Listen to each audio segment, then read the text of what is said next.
Thanks for having me again, and of course it's great to see you guys again. And Hammer, I haven't seen you in a while, so looking forward to enjoying the second half with you guys.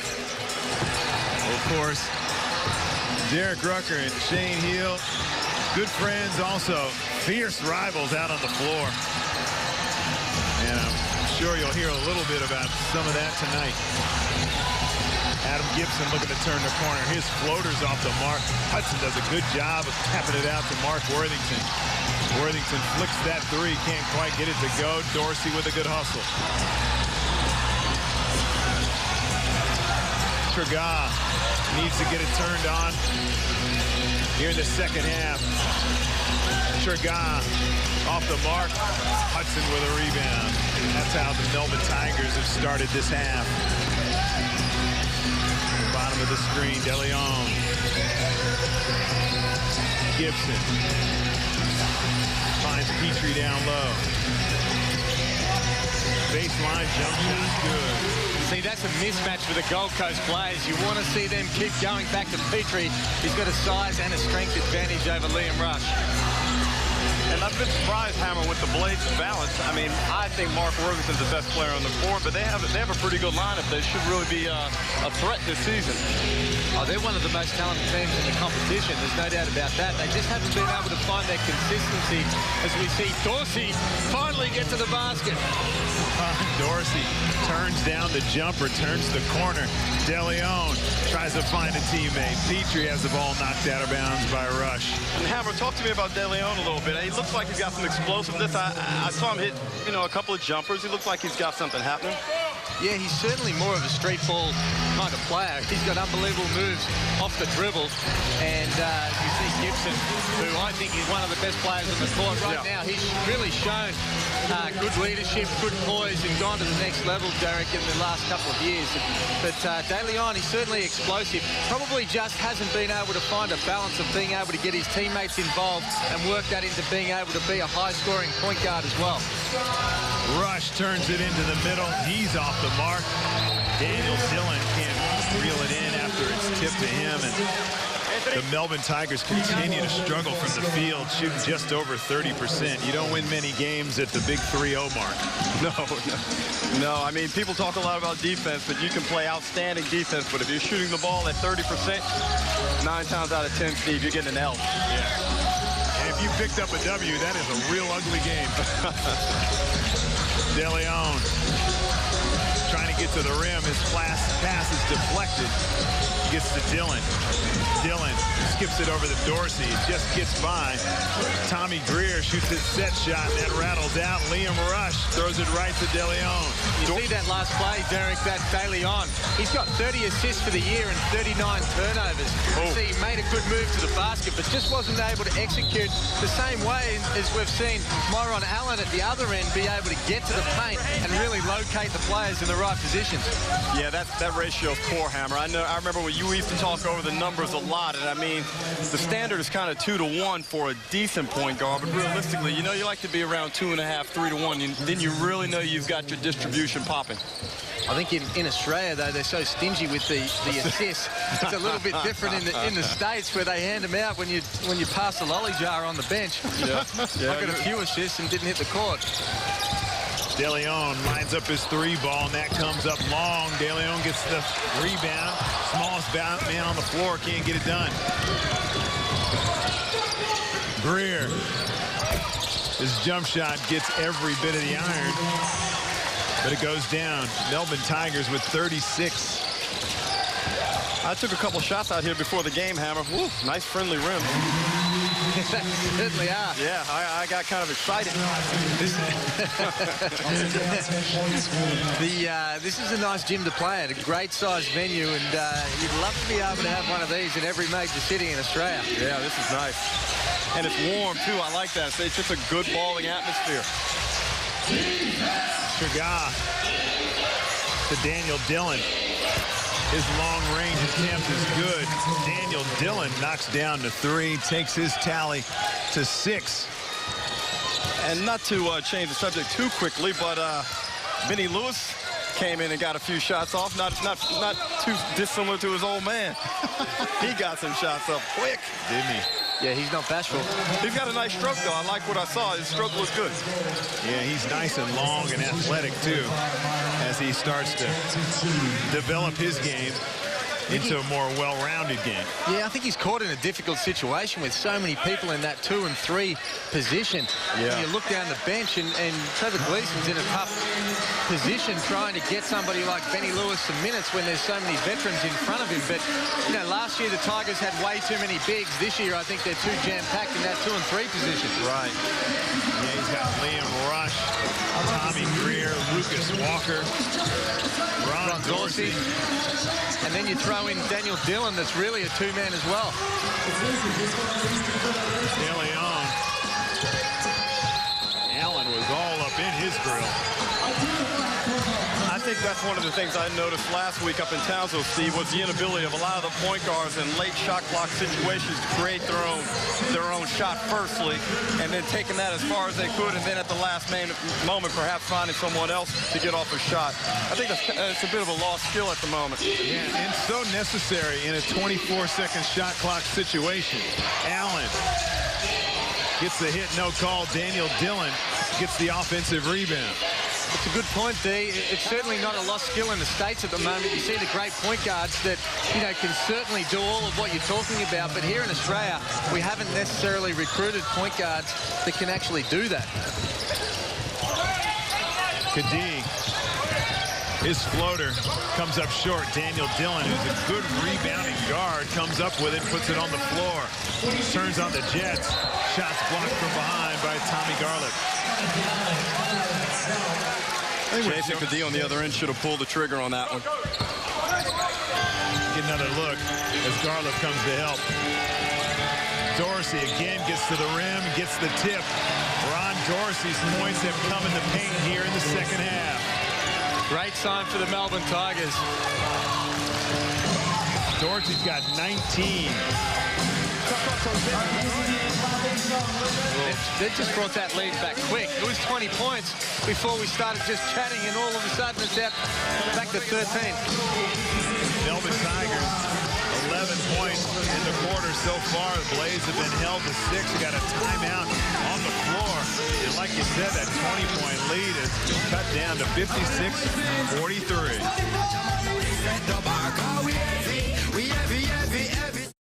How you doing? Things are looking up with this offer. There's no application fee on new Rams home loans throughout January. That saves you $595, and $595 is a lot of dollars. So call 13-RAMS or jump online. Rams, simply better.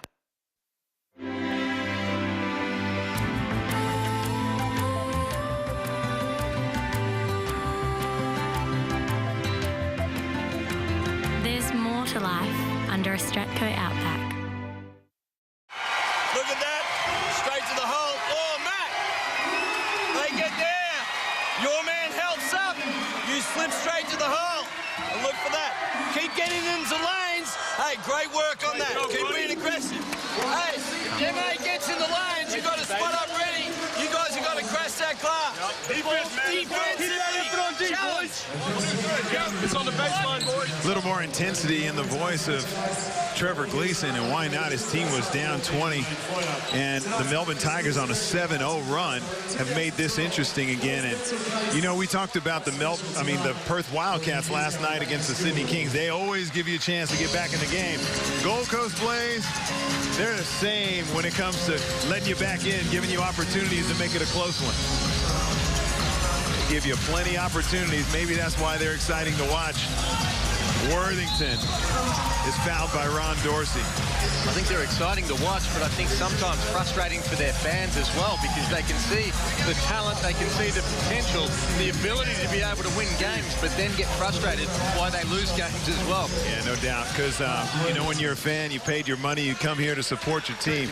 You know, unlike us, if they blow a 20-point lead after one half of basketball, We just go get a pizza, have a couple of beers, and sleep fine. That's true. I know that's what I'll be doing tonight. But sometimes, Shane, when you get out to that nice lead and everything's clicking, you're knocking down your jumpers, and you're in a flow, then all of a sudden the team makes a run. Sometimes it can be difficult to crank it back up again. But what we've seen from the Blaze, D, is that happens sometimes, but other times they'll be down 20. Right. And then they'll come back and they'll actually beat the Perth Wildcats after being down 20. So they really switch off for large periods of time within games and then from week to week. Gibson. Extra pass goes to Kadee. We get it back to Mark Worthington. Kadee's in love with the shot fake at the moment. And that's true. You called it before, Derek, and he should have taken that shot from the corner as well. Worthington made the good extra pass as we see Allen answer the question of whether he can make a trifecta. He drills that one. Makes it a 12-point game. Tommy Garlip comes with a huge three to respond with Allen's three. Garlip's got 9. He probably hasn't even played 10 minutes. Trigah looking for some space. Tough shot. And that is Cam Trigah leading the league and scoring on shots like that. Gibson waits for the on-ball screen. Gets it over to Kadee.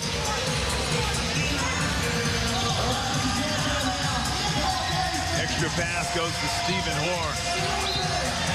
He loses it out of bounds. Oh, I thought Steve just lost it out of bounds then. I thought, and I don't think, help me out with the referee there, Steve. Is that's Ralph Kirsten. That's what I thought. I didn't want to jump out there and say it. Adam Gibson, catch and shoot.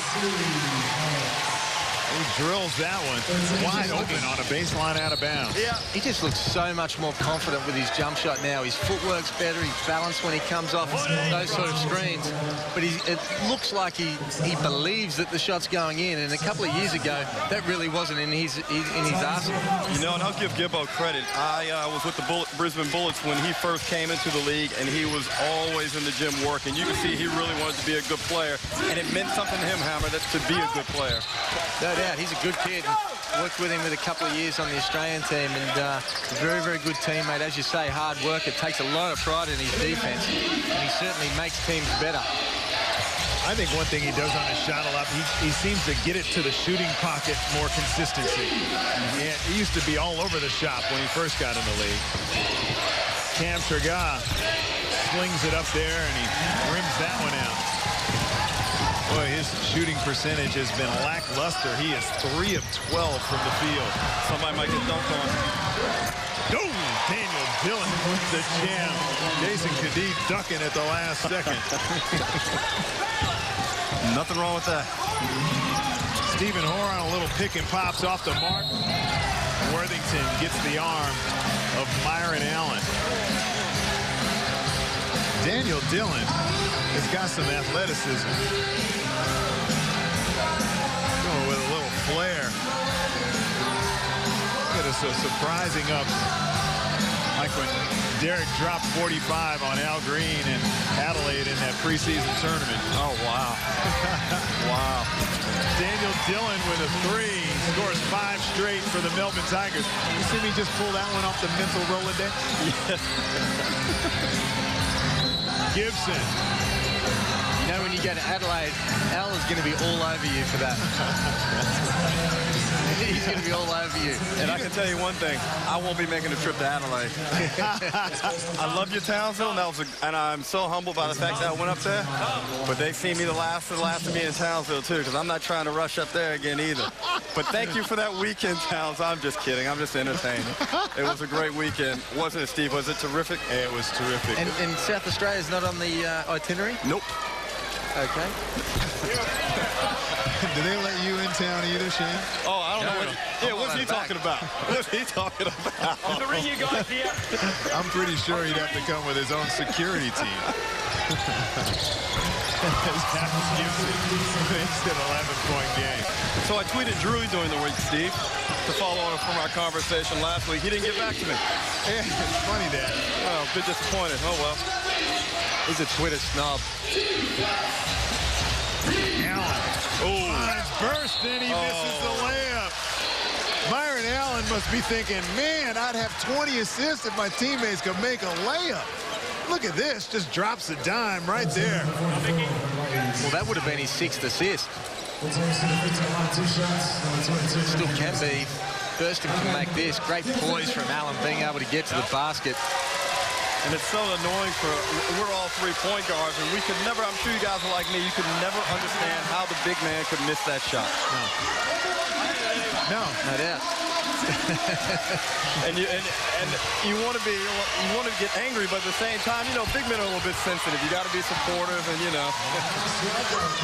Yeah, they are sensitive. They can't fit in an airplane seat. They got a few things working up against them. Oh, Jace, come on now. What? Can you do that? Can you pass to yourself like that? He didn't think so. I'm not quite sure. Neither did Jason Kadee. He wasn't sure either. No, he certainly didn't. He was waiting for the referee to blow the whistle. What should that have been, Hamill? Should you think that was a travel? I don't think so. I think it slipped out of his hands. He went and got it. He didn't try and dribble again. He made the pass. Yeah, I think you can pick it up. You just can't advance it. It was ugly, whatever it was. Speaking of Al Green, Mark Davis was there at that Legends game, Shane, and Mark Davis probably had 13 rebounds in that game. And he was serious about getting the rebound. Yeah. There was no one near him when he was clearing out for a rebound. Mark Davis, he is in his 50s. He looks like he might be in his mid-30s. He looks fantastic. That doesn't surprise me. He was always in good nick. And a really good guy, too. I spent a lot of time talking to him during the weekend. You know, he's committed to doing things. He's done a lot of positive things in the basketball community down in Adelaide. Just a really good guy. Dorsey for three. That's good. Ron Dorsey in rhythm outside the three-point line. Has been on fire tonight. 4 of 5 outside the arc. Hammer, what's your instinct telling you about this game right now? Well, again, like we've said, the Gold Coast is just too hard to predict. Yep. The biggest problem the Gold Coast have had in previous games is when the game gets tight in the last quarter, they just go to a middle pick and roll, and they don't necessarily have the players to be able to execute out of that pick and roll. I've always felt that when they get in this situation, they need to be running sets where they can get it through hands and get it to people they want in the right positions at the end of the time. I was really impressed with how they came out and started the game. They had that swing, that action going. They were moving it, then a late pick and roll. They looked really sharp. Let's see if they get back to it here. Allen, a little frustrated that Ron Dorsey didn't feed down to the corner. And threw that last one out of bounds. Almost comes up with the steal there. Had a chat to him before the game. He said he wants to lead the league in steals and assists. Good luck trying to catch Cedric Jackson, the point guard for the New Zealand Breakers. See, even that set, Derek, there's a little bit of movement first, but it became a one-on-one play where everyone stood and watched De Leon go to the basket, and they got a shot from a player that's come off the bench that isn't a shooter. Burston is fouled as he collected the pass. Trying to find Cam Trigon a little high to low. Well, I'm going to tell y'all right now, if this goes to OT, I'm out of here. I got to get back up the freeway tonight. You said that in Townsville, and it went 2 overtimes.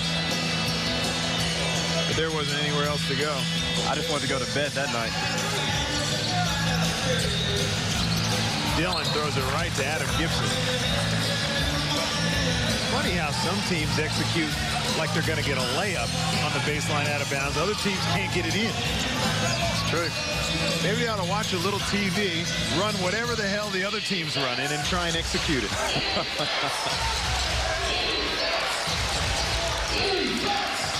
Allen with De Leon on him. Burston just inside the three-point line. Comes up short. Kamstra got with an interesting screen out on De Leon. Tees finds Will Hudson. 22. Good heads-up play by Tees on that occasion. Really went to the basket hard, drew the defense, just dumped it off to the big fella inside. How's he go in the ABA? I couldn't tell you. All right. You make something up, though. Yeah, that wouldn't be the first time. I'm not talking about you. Thanks, Yours truly. Thanks for that. You say something. Your co-commentator, nice pass. Allen can't get the finish on a super bounce pass. Can't get the layup to go, but it's a 10-point lead.